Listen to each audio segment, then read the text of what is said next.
a 2010 US government data breach row after spending years in UK jail. This is a big relief that is now coming in the way for the WikiLeaks founder Julian Assange, as he is now expected to get a freedom pass, where after striking a deal with the US, as he's decided to plead guilty, and he will in all likelihood now avoid time in prison. We have Rishabh with us. Rishabh, good morning.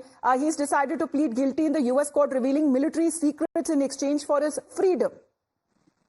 Well, definitely. If you say Julian Assange has been in prison in UK for last 5 years, and as per WikiLeaks, 1901 days to be exact. Now there has been a deal that has been brokered between US and Julian Assange, where Julian Assange will plead guilty, and given that he has already served 62 months in UK prison, he will get that credit, essentially meaning that he will walk free. As per WikiLeaks video that they have released, Julian Assange can be seen leaving UK high security prison for Australia, where he'll be from Australia he'll be going to the nearest Pacific Commonwealth, US Commonwealth court, and plead guilty, from where, as per the deal, he will walk free, essentially resolving his case, which has been pending for last 14 years. Remember, Julian Assange is accused of revealing US defense secrets and obtaining national security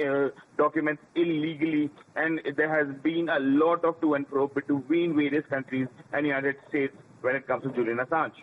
All right, but Rishabh, does it also mean that he'll finally get to return to his native place, his home country of Australia? Yeah, he is already en route to Australia. For that matter, remember, he has to appear in one of the U.S. courts. He doesn't want to go to U.S. mainland, essentially. And from Australia in the Pacific Islands, there is the nearest U.S. court in U.S. Commonwealth. And he is returning to Australia, and from there he'll be going to the Pacific Island coast and appear in that court pleading guilty. He is, so definitely, as you mentioned, that he'll finally get to return to Australia. All right, Rishabh, thank you very much. After spending years in the UK jail, there is now big relief coming in the way for the WikiLeaks founder, Julian Assange, as he's likely now to get his freedom pass after accepting to plead guilty in a US court. With that, we head into a short break. Do not go anywhere. We'll be getting you the live coverage right when it comes to the Parliament, today being the second day. But first up, we will be getting you the headlines on the other side of a very short break.